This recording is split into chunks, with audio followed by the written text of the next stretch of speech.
آج فتاوی فیض الرسول کی 122 ٹاپک ہے۔ آپ تمامی حضرات سے گزارش ہے کہ ہمارے ویڈیو کو زیادہ سے زیادہ لائک کریں اور ثواب کی نیت سے زیادہ شیئر کریں۔ اعوذ باللہ من الشیطان الرجیم، بسم اللہ الرحمن الرحیم۔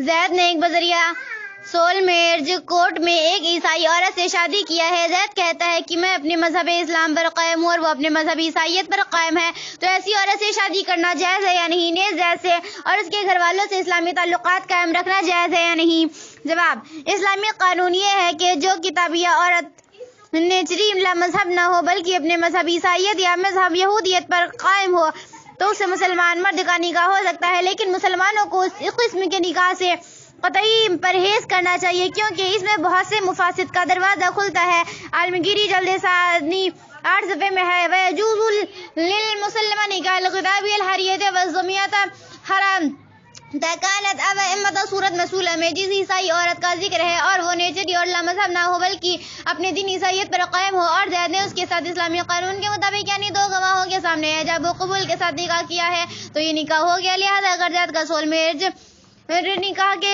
شکل میں ہوا ہے تو زید سے اور اس کے گھر والوں سے اسلامی تعلقات رکھنا جائز ہے۔ واللہ ورسولہ اعلم جل صلی اللہ تعالی علیہ وسلم۔ عیسائیوں کی عورتوں سے مسلمان بغیر کلمہ پڑھائے ہوئے نکاح کر سکتا ہے یا نہیں؟ جواب: عیسائی عورت کو مسلمان کے بغیر اس سے نکاح کرنا جائز ہے۔ فتاوی عالمگیری جلد اول میں 263 صفحے میں ہے۔ يجوز للمسلمة نکاح الكتابية الحربية والعزيمة الحرة كانت عومة كذا في المحيط السرخسی، لیکن عیسائی عورت سے نکاح نہ کرنا بہتر ہے کہ اس میں بہت سے مفاسد کا دروازہ کھلتا ہے۔ فتاوی عالمگیری کے اسی صفحے مذکورہ پر ہے۔ اور عیسائی عورت سے نکاح اسی وقت جائز ہے جبکہ اپنی مذہب عیسائیت پر ہو، اور اگر صرف نام کی عیسائی ہو اور حقیقت میں نیچری اور دہریے ہو جیسے کہ آج کل کے عام عیسائیوں کا حال ہے تو اس سے نکاح نہیں ہو سکتا۔ ھذا ما عندی وهو سبحانہ تعالی اعلم۔ نمبر 1، زید کا تعلق ایک غیر مسلم عورت سے ہوا جو شادی شدہ اور ایک لڑکی کی ماں تھی۔ زید نے اس پر اسلام پیش کیا تو اس نے چند ذمہ دار مسلمانوں کے سامنے اسلام قبول کیا تو اس مجلس میں زید نے اس عورت کے ساتھ نکاح کر لیا جس سے اب تک 7 بچے بھی پیدا ہو چکے ہیں۔ اب دریافت طلب یہ امور ہے کہ نکاح مذکور شرعاً صحیح ہوا یا نہیں۔ نمبر 2، جو لڑکا غیر مسلم کے نطفہ سے ہے، اپنی ماں کے ساتھ اسلامی طور و طریقے سے رہتا ہے اور مسلمان ہے، اس کا نکاح کسی مسلمان لڑکی سے جائز ہے یا نہیں؟ نمبر 3، عورت مذکورہ بعد موت کے مسلمانوں کے قبرستان میں دفن کرنا جائز ہے یا نہیں؟ جواب: نمبر 1، اگر شوہر والی کافرہ عورت مسلمان ہو جائے تو حکم ہے کہ اس کے شوہر پر اسلام پیش کیا جائے۔ اگر وہ اسلام لے آئے تو عورت بستور اس کی بیوی، اور اگر شوہر اسلام سے انکار کرے تو 3 حیض کے بعد عورت دوسرے سے نکاح کر سکتی ہے، اس سے پہلے نکاح کرنا صحیح نہیں۔ امام ابن حمام فتح القدیر جلد سوم 288 صفحے میں تحریر فرماتے ہیں کہ ولید ابن مغیرہ کی صاحبزادی صفوان بن امیہ کے عقد میں تھی جو فتح مکہ کے دن مسلمان ہوئی، مگر ان کا شوہر صفوان بھاگ گیا، مسلمان نہ ہوا تو حضور سید عالم صلی اللہ علیہ وسلم نے ان دونوں کے درمیان تفریق نہ کی یہاں تک کہ صفوان بھی مسلمان ہو گئے۔ حضرت عمر رضی اللہ تعالیٰ عنہ نے ایک نصرانیہ کے مسلمان ہونے پر اس وقت تفریق کی جبکہ اس کے شوہر نے اسلام لانے سے انکار کر دیا، جیسا کہ فتح القدیر کی اسی جلد اور اسی صفحے پر ہے، اور بھارے شریف حصہ ہفتم بیان حرمت بالشرک صفحہ 27 پر ہے۔ اگر عورت پہلے مسلمان ہوئی تو مرد اسلام پیش کرے، اگر 3 حیض آنے سے پہلے مسلمان ہو گیا تو نکاح باقی ہے، ورنہ بعد کو جس سے چاہے نکاح کرے۔ لہذا صورت مسلح میں جب کافر عورت مسلمان ہوئی تو اس وقت سے اسے 3 حیض آنے سے پہلے اگر اس کا شوہر مسلمان ہو گیا تو وہ بستور اس کی بیوی ہے، طلاق یا اس کی موت کے بغیر اس کی بیوی سے نکاح کرنا صحیح نہیں، اور اگر وہ مسلمان نہ ہوا تو 3 حیض آنے کے بعد وہ کسی مسلمان سنی سوئی عقیدہ سے نکاح کر سکتی ہے۔ اگر 3 حیض آنے سے پہلے نکاح کیا تو صحیح نہ ہوا، مدت مذکور کے بعد دوبارہ نکاح کرے، اور نکاح صحیح نہ ہونے کے سبب جو گناہ ہوئے اس سے دونوں علانیہ اور توبہ استغفار کرے، وہ عالم۔ نمبر 2، وہ لڑکا جو غیر مسلم کے نطفہ سے ہے اور مسلمان ہے، اس کا نکاح مسلمان لڑکی سے جائز ہے، وہ تعالی عالم۔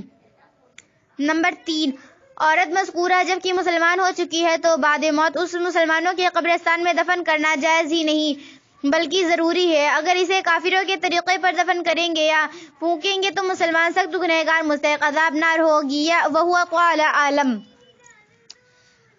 مسمہ محمد حلیم انصاری نے ایک مشرقہ عورت کو مسلمان کر کے نکاح کر لیا۔ برادری والوں نے عبدالحلیم سے سزا کے طور پر جرمانہ وصول کیا اور توبہ کرایا۔ تقریباً 2 مہینے کے بعد معلوم ہوا کہ عبدالحلیم کی مسلمہ منکوحہ کو نکاح سے قبل کا حمل ہے۔ برادری والوں نے قطع برادری کر دیا۔ صورت مسئلہ میں یہ نکاح صحیح ہوا کہ نہیں اور عبدالحلیم کے یہاں کھانا اور انہیں اپنے یہاں کھلانا حلال ہے یا حرام، نیز یہ کہ انہیں برادری سے علیحدہ کرنا چاہیے کہ نہیں۔ جواب: کسی گنہگار کو صدقہ کرنے کی تلقین کرنا تو ضرور بہتر ہے، لیکن سزا کے طور پر جرمانہ وصول کرنا حرام و ناجائز ہے۔ لَإِنَّ التَّعْذِيرَ بِالْمَالِ مَنْسُوخٌ وَالْعَمَلَ عَلَى الْمَنْسُوخِ الْحَرَامِ، لہذا برادری والوں پر جرمانے کی رقم واپس کرنا لازم ہے۔ اگر نہیں واپس کریں گے تو سخت گنہگار مستحق عذاب نار ہوں گے۔ اگر مشرکہ عورت شوہر والی تھی اور مسلمان ہو گئی تو حکم یہ ہے کہ اس کے شوہر پر اسلام پیش کیا جائے۔ اگر 3 ہزانے سے پہلے مسلمان ہو جائے تو نکاح باقی ہے، ورنہ بعد کو جس سے چاہے نکاح کرے۔ ہاکذا فی الجزاء الصابع من بحر شریعت علی 27 صفحہ اور در مختار میں ہے لو اسلم احدهما لما تبنى حط التحویز فثلاثه او تمضی 3 اشہر قبل اسلام الاخر ملخصہ: اگر شوہر والی نہیں تو بعد اسلام فوراً نکاح کرنے میں کوئی حرج نہیں۔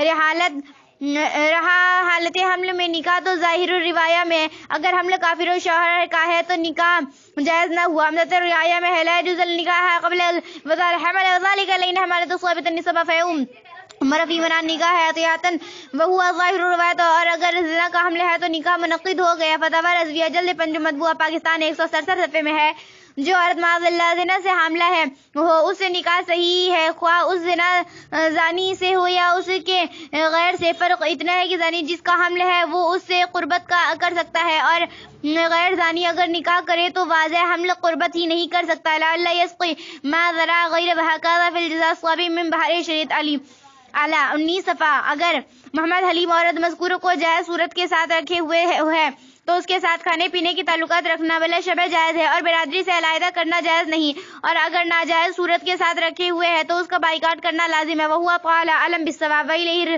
المرجع والمآب۔ زید نے ایک مشرکہ کو رکھ لیا، اب معلوم نہیں کہ اس کو مسلمان کر کے عقد کیا یا یوں ہی بغیر عقد کے رکھا۔ کچھ دنوں کے بعد اس عورت کے شکم سے 4 اولاد تولد ہوئے، جس میں 2 مذکر ہیں اور 2 مؤنث ہیں۔ ان دونوں لڑکیوں کی شادی مسلمان کے گھر ہوئی۔ اب دونوں لڑکیوں سے جو نسل چل رہی ہے کیا ان سے شادی بیاہ کرنا جائز ہے یا نہیں؟ جب ان لڑکیوں سے جو نسل چلی ہے مسلمان کے نطفہ سے ہے، ہماری برادری کے لوگوں نے ہم کو برادری سے الگ کر دیا ہے، کہتے ہیں تم نے مشرکہ چمائن کی لڑکی سے رشتہ جوڑ لیا، نتنی اس لیے ہم لوگ تمہارے یہاں نہیں کھائیں گے۔ صورت مستفسرہ میں دریافت طلب امر یہ ہے کہ لڑکی مسلمان کے نطفہ سے ہے، ہاں اس کی دوسری پشت میں اس کی جدا فاضلانی ضرور چمائن تھی جس کے لیے معلوم نہیں کہ اسلامی لائی یا نہیں۔ اب جب کہ ہم نے رشتہ کر لیا تو کیا شرعاً ہم پر کچھ سزا واقع ہوتی ہے، اور اگر شرعاً کوئی جرم واقع ہوتا ہو تو مطالعہ فرمائیں گے۔ اگر کوئی سزاؤں کے مستحق نہ ہو تو ان لوگوں کے لیے اسلام کے اندر کیا قانون ہے جن لوگوں نے ہم کو برادری سے الگ کر دیا ہے، جیسا حکم شرع مطلب فرما کر عند اللہ اجر عظیم کے مستحق ہو۔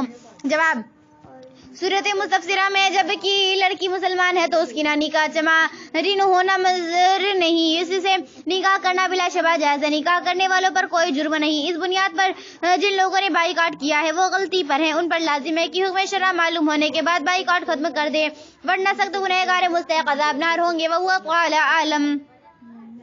یہاں ایک لڑکا اور ایک لڑکی جو قریب البلوغ ہے اور غیر شادی شدہ ہیں، ان دونوں سے زنا کاری کا فعل سرزد ہو گیا ہے اور بات مشتہر ہو گئی۔ واقعے کے فیصلہ کے لیے محلے کے لوگوں کی پنچایت بیٹھی۔ فیصلہ یہ ہوا کہ ان دونوں کو آپس میں نکاح کر دیا جائے۔ لڑکی کے سرپرستوں نے اس کو منظور نہیں کیا، دوسری نشست میں بھی اس فیصلے کو منظور نہیں کیا، تیسری نشست میں لڑکے کے سرپرستوں کو جماعت سے نکال دیا گیا۔ مطلب یہ ہے کہ برادری سے قطع کر دیا۔ یہ واقعہ محرم 99 ہجری کے دوسرے نصف کا ہے۔ اس سلسلے میں مندرجہ ذیل امور دریافت طلب ہے۔ نمبر 1، نمبر 1 زانی اور زانیہ کا آپس میں نکاح ہونا ہی ضروری ہے، شرعی احکام سے نوازے۔ اگرچہ یہ بات آسانی سے سمجھ میں آتی ہے کہ ایسی گنہگار لڑکی یا عورت کی شادی دوسری جگہ ہونے میں مشکل پیش آتی ہے، پھر بھی شرعی حکم معلوم ہو جائے تو بہتر ہے۔ نمبر 2 جماعت سے نکال دینے کی ذلت آمیز سزا کی کوئی میعاد بھی ہونی چاہیے یا نہیں، یا غیر معینہ مدت تک ایسا کیا جا سکتا ہے۔ نمبر 3 یا ایسی سزا غیر مختم یا میعاد کی ہوتی ہے۔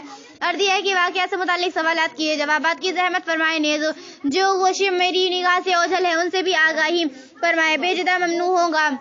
جواب اللہم اعدت الحق والصواب۔ خدا تعالیٰ نے زانی اور زانیہ کے بارے میں ارشاد فرمایا زانیۃ الزانیہ فجلدت فکل احدہما منہما مائۃ الجلدۃ ولا تأخذ بهما الرافعۃ فی دین اللہ ان کنتم تؤمنون باللہ والیوم الآخر، یعنی جو عورت بدکار ہو اور جو مرد تو ان میں ہر ایک کو 100 کوڑے لگاؤ اور تمہیں ان پر ترس نہ آئے اللہ کے دین میں اگر تم اللہ اور قیامت کے دن پر ایمان رکھتے ہو۔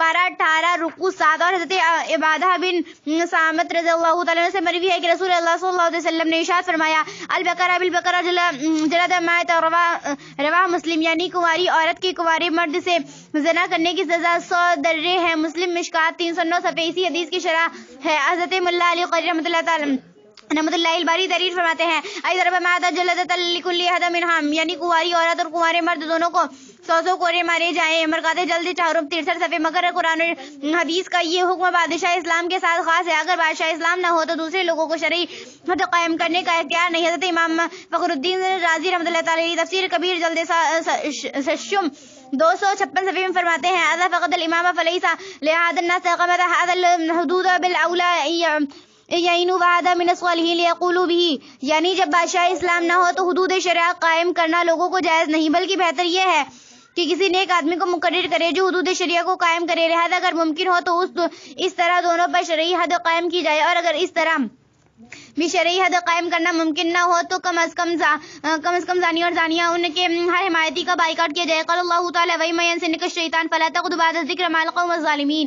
پارہ 7 رکوع 14۔ اس آیت کریمہ کے تحت ملاجئون رحمۃ اللہ تعالی علیہ تحریر فرماتے ہیں ان القوم الظالمین یعنی مع المبتدع والفاسق والکافر والقعود ما کلہم ممتنع۔ تفسیرات احمدیہ 255 صفحہ۔ لہذا پنچایت پر لازم ہے کہ زنا جیسے گناہ عظیم میں مبتلا ہونے والوں کو بائیکاٹ کریں، خصوصاً عورت کا، اس لیے کہ اس گناہ کبیرہ کی زیادتی ذمہ دار عورت ہے۔ اسی لیے خدا تعالیٰ نے زنا کی حد بیان کرتے ہیں پہلے الزانیہ اور بعد میں الزانی فرمایا۔ حضرت ملاجئون رحمۃ اللہ تعالی علیہ آیت کریمہ میں لفظ زانیہ کے مقدم ہونے کی وجہ بیان کرتے ہوئے تعریف فرماتے ہیں فی باب الزنا المرأة کاملۃ لا انہا ولم تمکن